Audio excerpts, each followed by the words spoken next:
Welcome to the Poetry Fix on Radio Free Hillsdale 101.7 FM. I'm your host, Erika Kyba, bringing you your weekly fix of poetry from across time. Today we're reading La Fontaine's famous The Grasshopper and the Ant. Because it was written in French, we'll read the original, followed by a translation. We all know the story behind the parable. The grasshopper spends the summer singing, while the ant is hard at work, storing up for the winter. When winter arrives, the grasshopper falls on hard times and is forced to go begging to the ant for food. The ant coldly tells the grasshopper to dance now, since she spent the summer singing.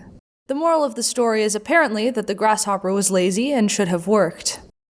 But I don't want to talk about the grasshopper. I want to talk about the ant. To a lot of people, the ant's response seems unreasonable.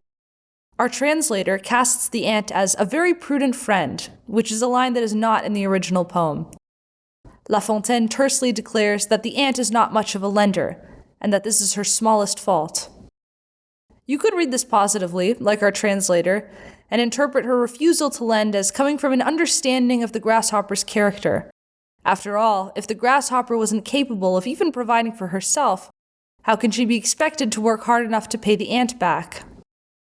But there's no reason to force this reading. There's nothing in the original poem that guarantees that the ant is morally justified.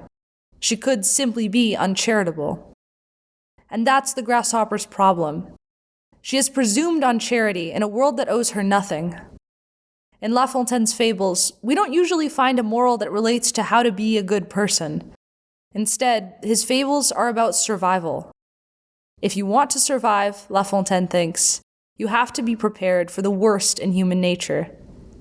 An ant that won't lend her grain is really the tip of the iceberg when it comes to La Fontaine's villains. With all that said, let's dive in. La cigale et la fourmi by La Fontaine. La cigale, ayant chanté tout l'été, se trouva fort dépourvue quand la bise fut venue. Pas un seul petit morceau de mouche ou de vermisseau. Elle alla crier famine chez la fourmi, sa voisine, la priant de lui prêter quelques grains pour subsister, jusqu'à la saison nouvelle. « Je vous paierai, lui dit-elle, avant le foi d'animal, intérêt et principal. » La fourmi n'est pas prêteuse, c'est là son moindre défaut. « Que faisiez-vous au temps chaud ?» dit-elle à cette emprunteuse. « Nuit et jour à tout venant, je chantais, ne vous déplaise. » Vous chantiez? J'en suis fort aise. Eh bien, dansez maintenant. The Grasshopper and the Ant, translated by Walter Thornbury. The grasshopper, so blithe and gay, sang the summertime away. Pinched and poor the spendthrift grew, when the sour northeaster blew. In her larder not a scrap, bread to taste nor drink to lap. To the ant, her neighbor, she went to moan her penury, praying for a loan of wheat, just to make a loaf to eat, till the sunshine came again. All I say is fair and plain. I will pay you every grain, principal and interest too.